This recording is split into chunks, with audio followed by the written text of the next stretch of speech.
Seven sister আমরা যতই লাফালাফি করি না কেন, সেভেন সিস্টার সে যদি সজাগ না হয় এটা কখনো সেপারেট হবে না বা তাদের সেই এখন আমরা একটা কথা বলি না যে পাশের বাড়ির যার বিয়ে তার খবর নেই, পাশের বাড়ির ঘুম নেই। তো এই অবস্থা যেন না হয় আমি এটা আশা করব এবং এতে ইন্টারন্যাশনাল রিলেশনশিপ নষ্ট হয়। যদি মণিপুর বলেন, মণিপুরের লোকরা যদি সেই ইয়ে না চায়, তাদের স্বাধীনতা বা তাদের সেই আ দেশের আ ভালো-মন্দ এবং মিজোরাম, সেভেন সিস্টার লিডারশিপ থেকে আসতে হবে। আমাদের এখানে নাক গলানোর তেমন আমি তেমন কিছু আমি দেখছি না। আ আমি বাটন ভাই, সেভেন হ্যাঁ, সিস্টার মণিপুরে কিন্তু অলরেডি তারা আন্দোলন করতেছেন। আন্দোলন মণিপুর, করছে but Mizoram, it's not organised. Nagaland, already even মণিপুরকে বেশ কয়েকবার তারা যারা মুক্তিকামী রয়েছে, আন্দোলন স্বাধীনতা কামী রয়েছেন, তারা অনেকেই স্বাধীন হিসেবেও ঘোষণা করে দিয়েছেন। হ্যাঁ, বেশ কয়েকবার এরকমটা অপশন এসেছে তাদের হ্যাঁ, থেকে। এটা মনির ভাই আমি আপনাকে বলি যেমন আমাদের দেশে 1970s 60s যেমন একটা লিডারশিপ আসছিল। শেখ সাহেব ছিলেন, তারপরে ভাসানী সাহেব ছিলেন, তারপরে সলিমুল্লাহ সাহেব ছিলেন, তারপর আপনার সোহরাওয়ার্দী সাহেব ছিলেন। এই যে একটা লিডারশিপের যে একটা বড় ধরনের একটা মেসেজ, সেই মেসেজগুলো আমরা পাচ্ছি না। মণিপুর থেকে পাচ্ছি না, নাগাল্যান্ড থেকে পাচ্ছি না, আসাম থেকে পাচ্ছি না। আপনি দেখেন যে আপনার উলফার কি অবস্থা? তাদের লিডারশিপের খুবই খারাপ অবস্থা। এবং যে বর্তমানে শুধু আপনার পলিটিক্যাল সাইড না, আ যে মিলিটারি মাইটির যে লজিস্টিক সাপোর্ট, সেই লজিস্টিক সাপোর্টটাও আপনার কোন দিক থেকে পাচ্ছে না বা আসছে না। যার ফলে আমি এটার আ খুব শীঘ্রই তেমন একটা ওয়েভ দেখতে পাচ্ছি না। যেমন আমাদের দেশে একটা ওয়েভ ছিল, সেই ওয়েভটা দেখতে পাচ্ছি না আমি আ আপনার সেভেন সিস্টার্স এর কোনো আ আসামে বলেন, নাগাল্যান্ডে বলেন, মিজোরামে বলেন বা মণিপুরেই বলেন। আ অরুণাচল তো আরেকটা that's another issue with China. Uh uh এবং সেভেন সিস্টার না বলে আমাদের এইট সিস্টারও বলতে হবে। যেমন এখন আপনার সিকিমও ওইখানে আছে। ওই পার্ট অফ দ্যাট রিজিয়ন। আচ্ছা। তো আমার মনে হয় যে এই সেভেন সিস্টারটা তাদেরকেই জাগ্রত হতে হবে। তাদের ইন্টারেস্ট তারা বুঝতে হবে এবং তারা এগিয়ে আসতে হবে এবং একটা লিডারশিপের মাধ্যমে ইন্টারন্যাশনাল মেসেজ দিয়ে এটা আপনার শুধু ওইখানে লোকাল কিছু করলেই শুধু এটা হবে না। ইন্টারন্যাশনাল মেসেজটা পাঠাতে হবে ওয়ার্লডে। আপনি জাতিসংঘে বলেন বা ইউরোপিয়ান ইউনিয়নে বলেন, একটা মেসেজ আসতে হবে। আর না হয় এটা হবে না। নাম্বার 2 আসেন এখন গ্রিনল্যান্ডে। গ্রিনল্যান্ডকে ট্রাম্প বলছেন যে যতদিন গ্রিনল্যান্ড এভাবে থাকবে ইস আনসিকিউর ফর ইউনাইটেড স্টেটস এর সিকিউরিটি কনসার্ন কেন? কারণ যেকোনো সময় ডেনমার্ক থেকে এই গ্রিনল্যান্ড নিয়ে নিতে পারে রাশিয়া অথবা চায়না। যেটা আমেরিকা কখনোই এটা কোনো বেইস এখানে আসুক, চায়নার পক্ষ থেকে বা রাশিয়ার পক্ষ থেকে এটা কখনো উনি চান না এবং ভবিষ্যতেও চাইবেন না। যে লিডারশিপই আসুক না কেন। তো অন্য কেউ নেওয়ার আগে আমি নিয়ে নেই। এই ধরনের একটা mentality. But a that is আপনার যদি এটা হয় বা আপনার মিলিটারি দিয়েই হোক আর কেনা কিনেই হোক। কারণ আপনারা জানেন যে আলাস্কা কেনা হয়েছিল আপনার থেকে রাশিয়া থেকে সেই 1865 এ $65 বিলিয়ন দিয়ে। আজকে সেই আলাস্কাতে $65 বিলিয়ন আপনি বলতে পারেন প্রতি সপ্তাহে আর্ন হয়।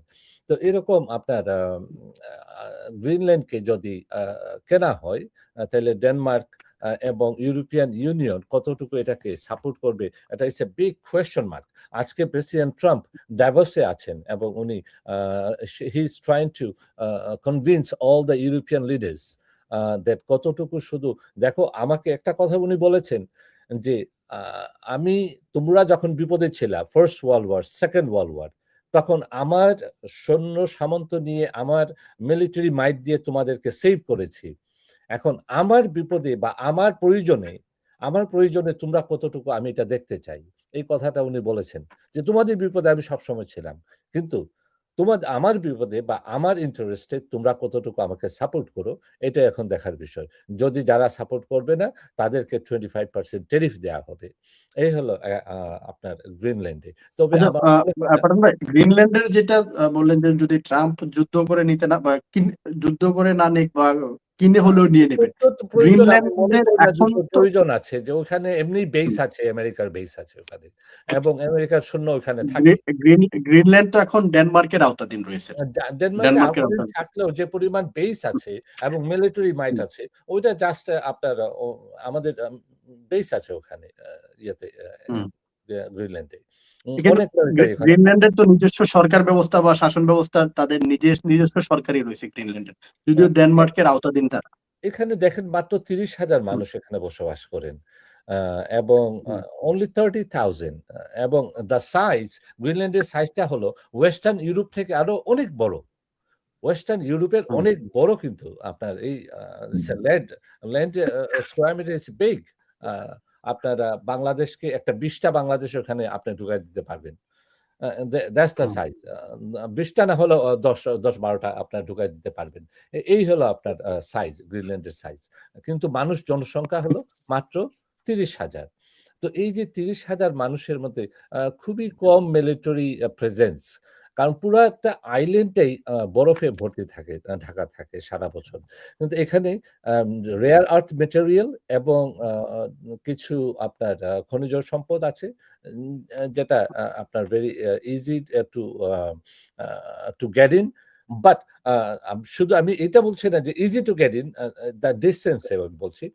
কিন্তু এখানে যে সাউদার্ন পার্ট অফ গ্রিনল্যান্ড, সেই সাউদার্ন পার্ট অফ গ্রিনল্যান্ডে অলরেডি আমাদের রেয়ার আর্থ ম্যাটেরিয়াল এটা কালেকশনের জন্য অলরেডি রিগস গুলো আছে এবং খনিজ কোম্পানি গুলো আছে, কাজ করছে। আচ্ছা, আ ট্রাম্প কি গ্রিনল্যান্ড মূলত নিতে চাচ্ছেন যে রাশিয়া অথবা চায়না গ্রিনল্যান্ডকে দখল নিতে পারেন এই জন্য, নাকি তাদের যে খনিজ সম্পদগুলো আছে সেগুলোকে বের করার জন্য? যদি আপনি এটার আমাকে মূল কারণ যদি হচ্ছে কি? আপনি আমাকে এরকম একটা প্রশ্ন করেছেন যে দেখেন যে আমেরিকা হলো একটা ক্যাপিটালিস্ট কান্ট্রি। আ যেখানে মানি ওখানে আমেরিকা। হ্যাঁ? তো মানে আ আমরা যেটা আগে দেখতাম যে ব্রিটিশরা যেখানে যেই দেশের নিচে সম্পদ থাকতো বেশি ওইটার উপরেই তারা আক্রমণটা করতো। তো ছলে বলে কৌশলে ওইটাকে নিজেদের করে নেওয়া যেটাকে বলে। এক্সাক্টলি তো এটা ট্রাম্প কি আসলে সেই পথেই হাঁটছে কিনা? আপনার সাথে আমি একমত পোষণ করছি যে ওই কারণেই। শুধু এটা সিকিউরিটি একটা ইস্যু না। সিকিউরিটির জন্য Atlantic Ocean is well enough. Uh এবং দ্য ওয়েস্টার্ন সাইডে প্যাসিফিক ওশেন ইজ অ্যানাদার। এই ২ টা ওশেনই আমেরিকার সিকিউরিটি দিচ্ছে বিগ টাইম। আ ফিজিক্যাল প্রেজেন্সটা যেখানে আছে আমেরিকার অবস্থানটা, সেই অবস্থানের ২ টা সেফটি জায়গা। যেমন আটলান্টিক ওশেন হলো ইস্ট কোস্টে, ইস্টার্ন পার্ট, এবং ওয়েস্টার্ন পার্টে প্যাসিফিক ওশেন। এই ২ টা সমুদ্রই আমেরিকাকে একটা বিগ একটা সিকিউরিটি দিচ্ছে। আর আমেরিকার জন্য আপনার ডেনমার্কের থ্রেটটা আমি কতটুকু এটা পলিটিক্স, জাস্ট একটা পলিটিক্স আমি বলব। এবং ভবিষ্যতে আ যে ফাইন্যান্সিয়াল ইন্টারেস্ট এবং খনিজ সম্পদের ইন্টারেস্টই হলো সবচেয়ে বেশি। যেমন আলাস্কা ছিল, এটাও ঠিক সেরকম। আ এখন আসেন আমি আপনার ইরানের আর ইস্যুটা এর নিয়ে। বিষয়ে আরেকটু আমি গ্রিনল্যান্ডের বিষয়ে একটু বলি যে জি। বর্তমানে গ্রিনল্যান্ড সরকার খনিজ সম্পদগুলো বের করছে না। কারণ তাদের যে নীতি যে পরিবেশের কথা চিন্তা করে বা রাজনৈতিক সিদ্ধান্তের কারণে তারা সেগুলো বের করছেন। যদি ইন কেস ট্রাম্প গ্রিনল্যান্ড দখল নিতে পারেন, তখন কি আসলে গ্রিনল্যান্ডের নাগরিকরা যারা রয়েছেন তারা কি বাধার কারণ হবে কিনা? যেহেতু তারা এখনই তাদের পরিবেশের কথা চিন্তা করে খনিজ সম্পদ উত্তোলন করতে দিচ্ছে না সরকারকে বা রাজনৈতিক বাধার কারণে। ট্রাম্প দেখেন নেওয়ার পরে কি যে আসলে এই এখানে, বাধাটা আসবে কিনা? হ্যাঁ, নাকি এখানে আপনার তখন ট্রাম্পের আসলে ওখানে হ্যাঁ, অন্য ধরনের ইস্যু মনির থাকে? ভাই, রেয়ার আর্থ ম্যাটেরিয়ালটা শুধু এরকম না যে ক্রুড অয়েল এর মতো। রেয়ার আর্থ ম্যাটেরিয়ালটা যে রিফাইন করতে এবং এটা প্রসেসিং করতে যে টেকনোলজি ব্যবহার করতে হয়, সেই টেকনোলজি আমেরিকাও কিন্তু আ হিমশিম খাচ্ছে। একমাত্র অ্যাডভান্স হুম। চায়না। চায়না এখনো তাদের যে এখান থেকে অনেক রেয়ার রিক্স কোম্পানিগুলা, যে রেয়ার আর্থ ম্যাটেরিয়াল এর কোম্পানিগুলা, সেই কোম্পানিগুলা তাদের মেটেরিয়াল পাঠাচ্ছে চায়নাতে।